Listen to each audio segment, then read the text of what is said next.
신축 현장에서 땅꺼짐이 발생해 주변 건물이 무너졌습니다. 이미 수차례 땅꺼짐이 반복된 곳이어서 명백한 인재라는 지적입니다.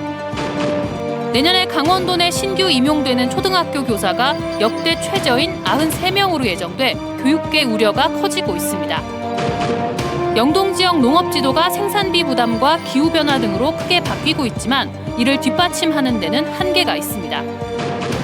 북한을 떠나 남한에 정착한 어르신과 남쪽에서 일생을 보낸 어르신들이 함께 그림책을 펴내 눈길을 끌고 있습니다. 여러분 안녕하십니까? 뉴스데스크 강원입니다. 오늘 아침 양양의 낙산해수욕장에서 대형 땅꺼짐 현상이 발생해 편의점 건물이 땅속으로 무너졌습니다. 바로 옆 숙박업소에서 잠자고 있던 피서객 90여 명도 부랴부랴 대피했는데요. 사고 당시 상황이 고스란히 찍혔습니다. 먼저 이하라 기자가 전해드립니다.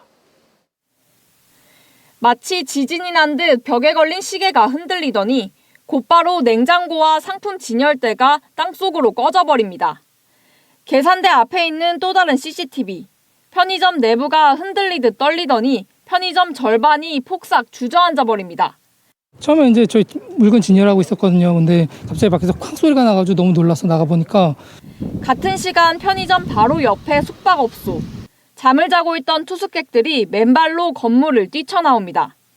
구급대원들이 일일이 방문을 두드리며 남은 사람이 있는지 확인합니다.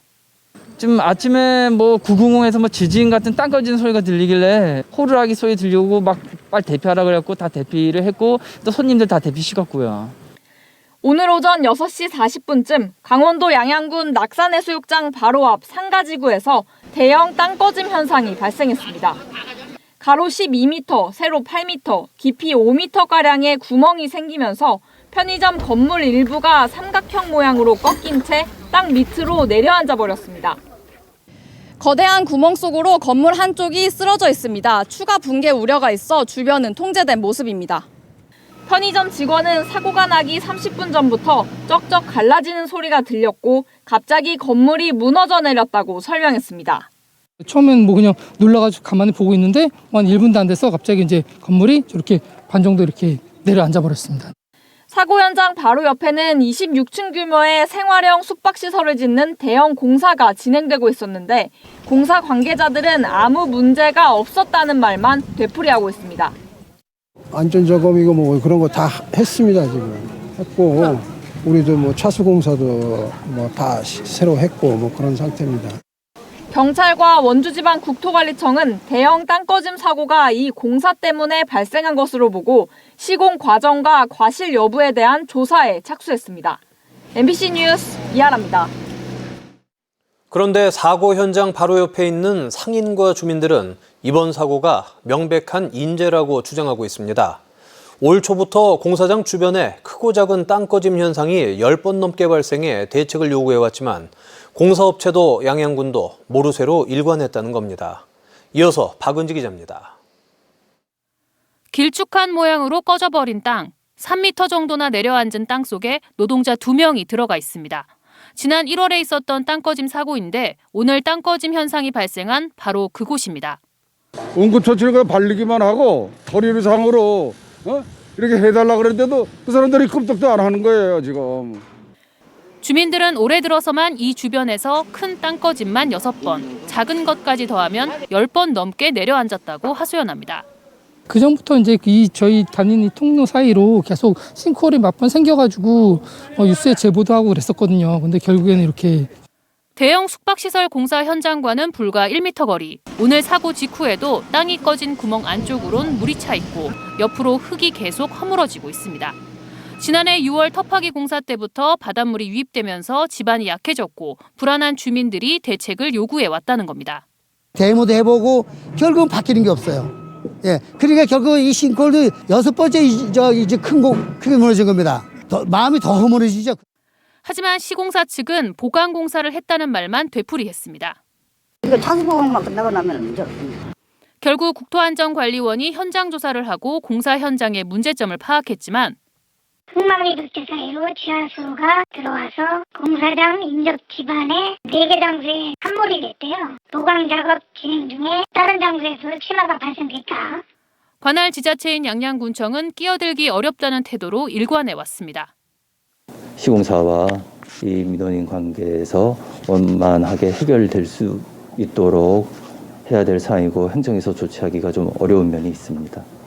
개발붐이 불고 있는 강원도 양양에는 생활형 숙박시설 신축 공사가 무더기로 이루어지고 있는데 오늘 사고가 난 낙산지구에만 4곳, 양양군 전체에는 10여 곳에서 진행되고 있습니다. MBC 뉴스 박은지입니다.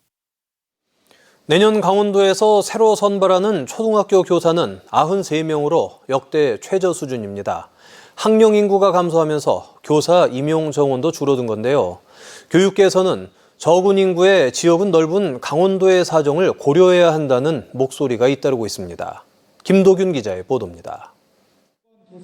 내년 강원도 초등교원 임용 규모 축소안에 대한 반발이 확산되고 있습니다. 당장 임용시험을 준비하고 있는 춘천교육대학교 학생들은 반대 집회에 나섰습니다. 강원도교육청이 발표한 내년도 초등교사 신규 선발 규모는 93명.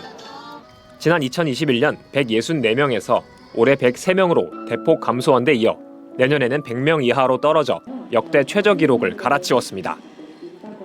초등학생 수가 줄어들면서 교사 채용도 같이 감소한 겁니다.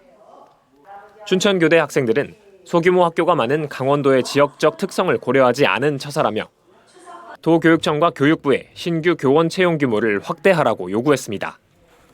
신규 교원이 얼마나 필요한지를 좀 정확하게 파악한 다음에 교육 재정을 좀 확실하게 사용해서 학급당 학생수를 좀 낮추고 신규 교원을 많이 채용하는 방식으로 임용고시 TO를 좀 정했으면 좋겠다고 생각합니다.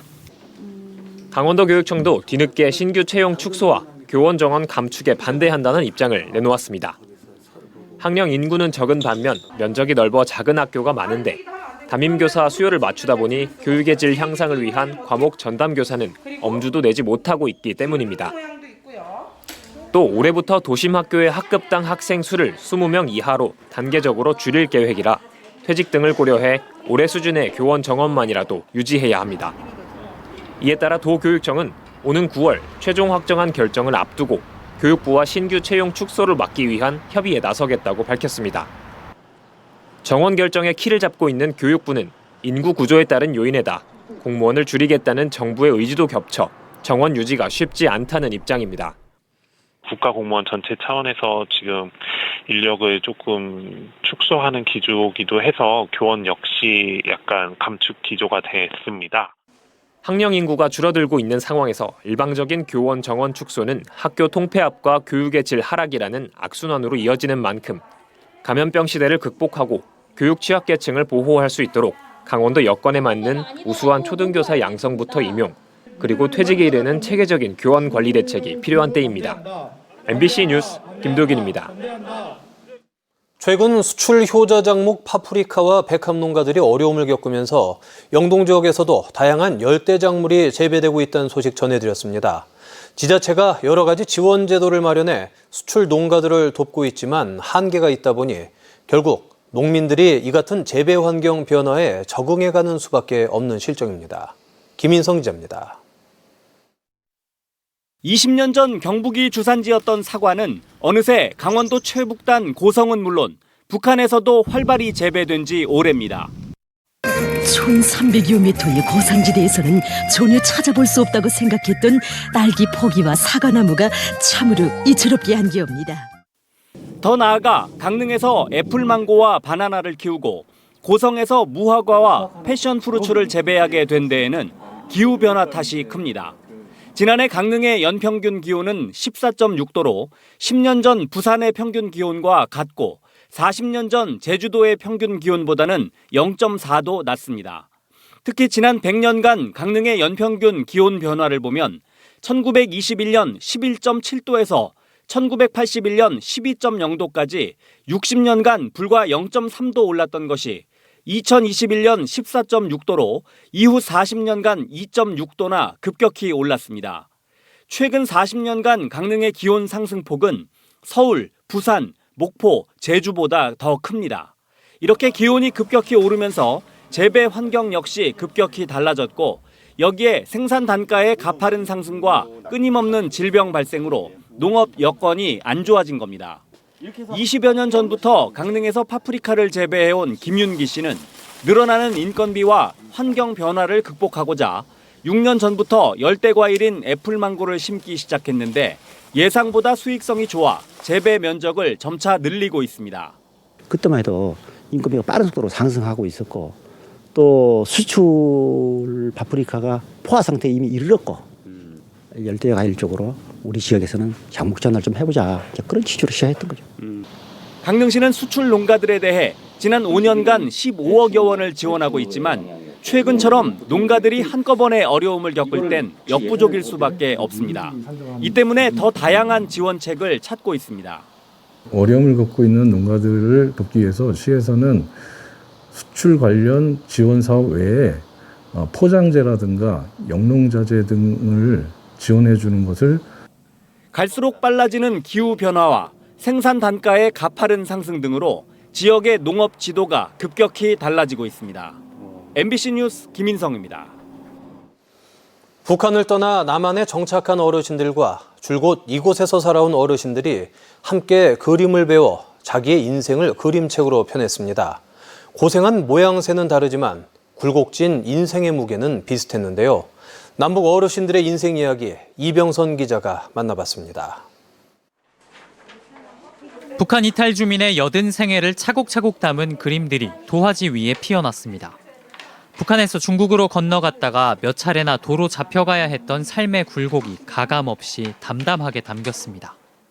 어느 날 중국 청년들이 나를 중국 공안의 고발에 붙잡혔습니다. 감옥에서 한 달 동안 고생하다가 나와서 다시 중국으로 갔습니다. 그런데 또 붙잡혔어요. 감옥에서 한 달 동안 있다가 나오면 또 중국으로 갔습니다. 끝끝내 한국에 정착한 이후 강인하게 살아남은 흔적도 역력합니다. 한국에 온 지 16년이 지났습니다. 농촌 밭일을 하러 다녔어요. 돈을 벌어서 북한의 아들에게 보내기도 하고 먼저 탈북했던 딸도 도와주고 했습니다. 평생 남녘에서 살아온 할머니의 이야기도 결코 녹록하지 않습니다. 일찍 남편을 보내고 아이들을 먹여 살리기 위해 줄임배를 부여잡으며 벽돌을 달랐던 서름이 생생합니다. 나는 힘이 들면 담벼락에 숨어 울었습니다. 아이들이 볼까봐 몰래 울었어요. 나는 벽돌을 50장씩 짊어지고 중심을 잡았습니다. 남과 북의 어르신들이 만나 자신의 이야기를 그림으로 풀어낸 결과물을 책으로 빚었습니다. 지난 5월부터 원주 명륜종합사회복지관과 북한 이탈 주민 정착을 돕는 강원 남부하나센터의 어르신들이 원주 그림책센터 선생님의 지도를 받은 결과입니다. 제일 처음에는 시작할 때 힘들었는데 차차하면서 자기 마음속에 있던 그 모든 말을 털어놓으니까 속이 활 풀렸어요. 같은 문화와 추억을 공유할 수 있기 때문에 조금 더 이분들이 북한 주민에 대해서 좀 긍정적으로 생각하고 다만 그냥 고향이 다른 이웃이라는 거를 하나센터에서는 앞으로도 이와 같은 행사를 지속해가면서 남과 북의 격차를 조금이라도 좁히기 위한 노력을 이어나갈 예정입니다. MBC 뉴스 이병선입니다.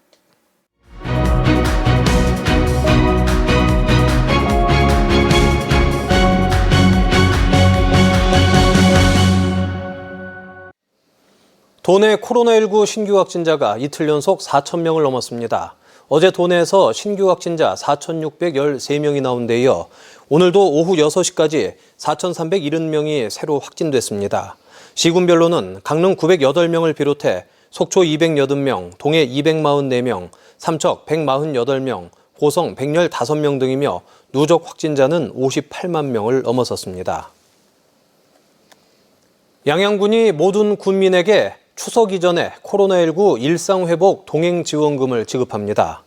양양군은 모두 56억 원의 예산으로 현재 양양군에 주민등록된 모든 주민에게 1인당 20만 원씩 다음 달 초부터 추석 전까지 지급하고 부득이한 경우는 9월 30일까지 신청을 받아 지급합니다. 기초생활수급자는 수급비 계좌에 현금으로 지원하고 일반인은 올해 말까지 사용할 수 있는 선불카드로 지급합니다. 뉴스데스크 강원을 마칩니다. 고맙습니다.